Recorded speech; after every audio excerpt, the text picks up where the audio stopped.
حضرت حمزہ رضی اللہ عنہ۔ حضرت حمزہ رضی اللہ عنہ رسول اللہ صلی اللہ علیہ وسلم کے سگے چچا، رضاعی بھائی اور مشہور صحابی ہیں۔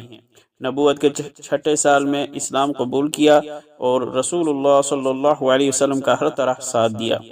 مشرکین مکہ نے جب رسول اللہ صلی اللہ علیہ وسلم اور خاندان بنی ہاشم کو شعب ابی طالب میں قید ہونے پر مجبور کر دیا تھا، اس وقت حضرت حمزہ رضی اللہ عنہ بھی آپ صلی اللہ علیہ وسلم کے ساتھ تھے۔ الغرض تمام مشکلات میں آپ نے حضور صلی اللہ علیہ وسلم کا ساتھ دیا۔ آپ نے مدینہ منورہ کی ہجرت فرمائی اور اسلام کی عظیم الشان لڑائی غزوہ بدر میں خوب جوہر دکھائے، اور پھر دوسرے سال غزوہ احد میں بڑی بہادری اور جان بازی دکھائی۔ بدر اور احد میں تقریباً اللہ کے 30 دشمنوں کو جہنم رسید کیا۔